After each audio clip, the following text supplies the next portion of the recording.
Do do do, theme song. Do do do, I'm broke so this is my theme song. Do do do, just imagine this is an awesome theme song. Do do, theme song.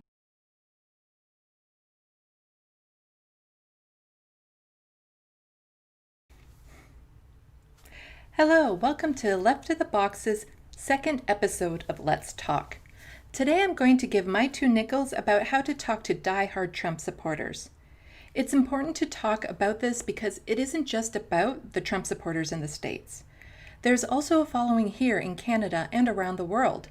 QAnon conspiracies are also becoming pervasive, and you would use the same techniques I'm about to cover when trying to get through to them as you would through to a Trump supporter. A reminder, I'm an expert, not a professional, and this is just my opinion.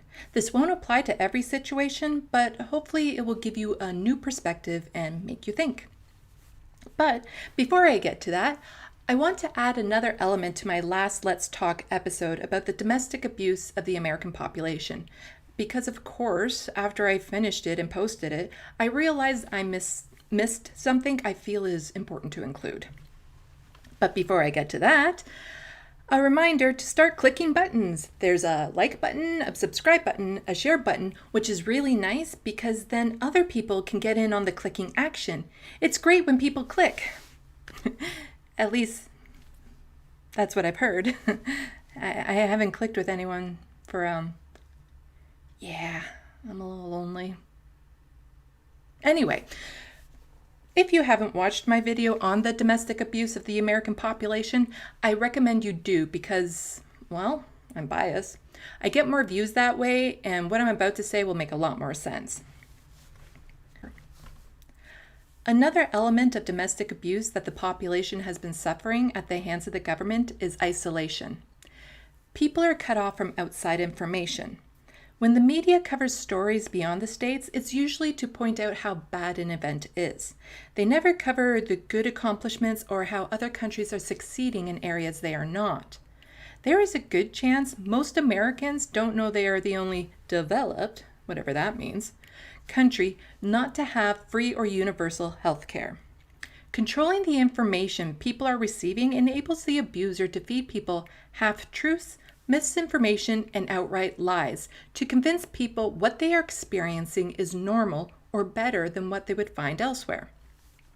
Once people believe this new truth, it's easier to separate them from other loved ones or supports who would challenge that truth. The abuser convinces them that the other people are lying or don't have their best interests in heart. And by controlling information people receive, the abuser makes the people rely on them for what they need to know to survive.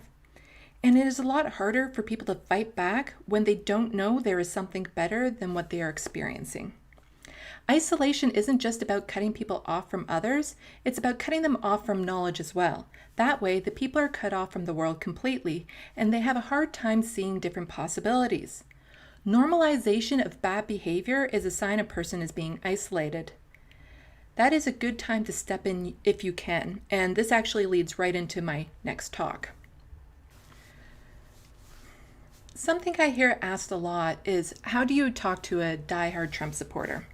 Many have suggested you plant seeds, question aspects, drop information, use counterpoints, and let the information grow so the person can come to their own conclusions.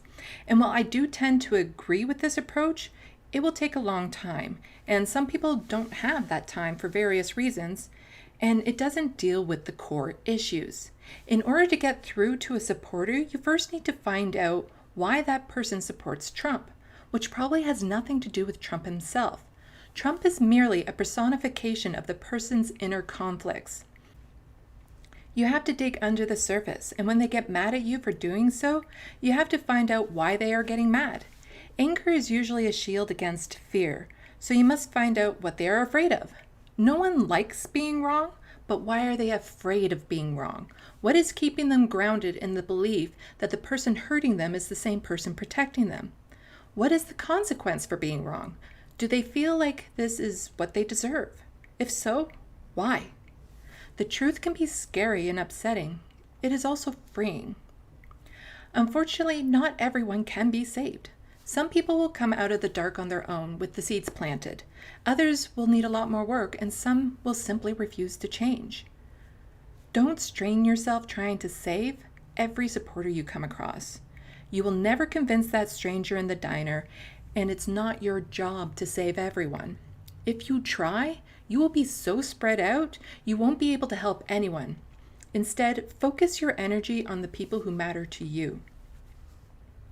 The best time to start is right when you see a person slipping down that rabbit hole of misinformation that leads to isolation. They want to believe in something that justifies what they are feeling inside. If they are already a diehard supporter, it doesn't mean you won't be able to reach them, it just means it will take a lot more work.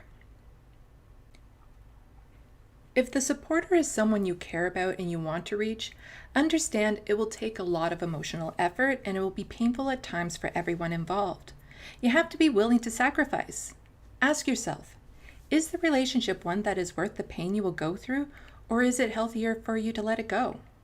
If you feel the sacrifice will be worth it, the most direct path is to go straight to the root of where the feelings are coming from. You don't even need to mention Trump or talk about politics, and it's actually better if you don't. Let's take an anti-masker as a quick example. You see one at a rally and ask them, why are they there? They say their small business is suffering with the closures and the government shouldn't be telling them what to do. Start going down that path. They're worried they will go out of business. They will lose their income. They have people to support. This business was their dream, their ticket out of financial stress, and it's being taken away. All of this is fear. It's how people prioritize the disasters they face. COVID might not ever affect them. It is an unknown and something to deal with if and when it happens. The fear of losing their business is in the present. How dare the government tells me to stay at home, making my business suffer, then has the gall to tell me to wear a mask while I'm afraid my life will be destroyed. By putting restrictions on people already hurting, the government made themselves a convenient target of the fear and anger people are feeling. It may seem political, when in actuality the core issue is not political, it's personal. These people would be drawn to someone like Trump because he validates their anger. The way for people to see COVID for the threat it is to take away all the other immediate stressors they are facing. So to reach that diehard Trump supporter, you need to find out what the immediate stresses are.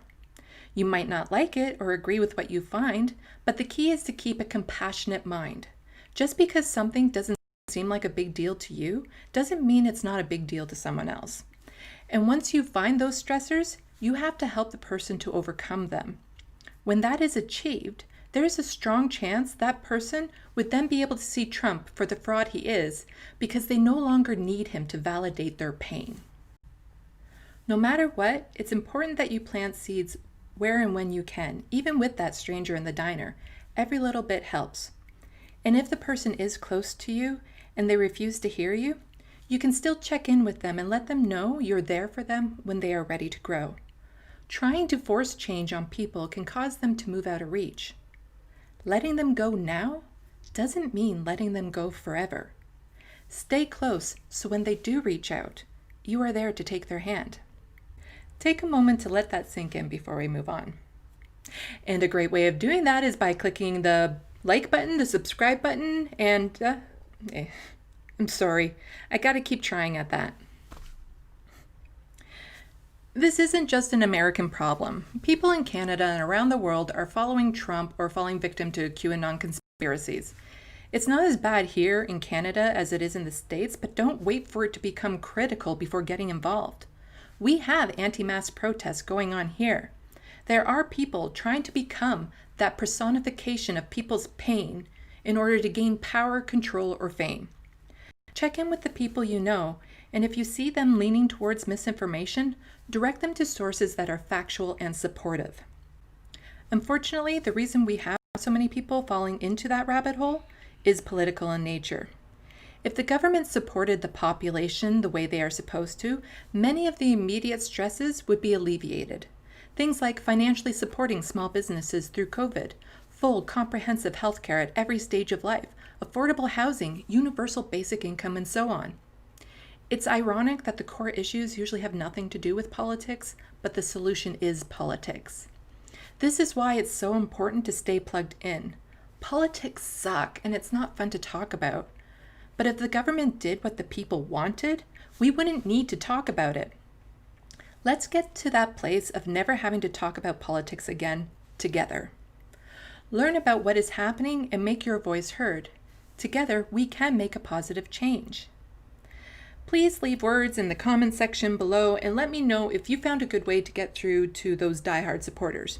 If you haven't found a good way, but you still want to support me by leaving comments, let me know what your favorite thing to pour maple syrup on. Mine is pancakes, followed very closely by oatmeal. Thank you for watching and stay tuned. I'm Sandy, wishing your tomorrow is better than your today.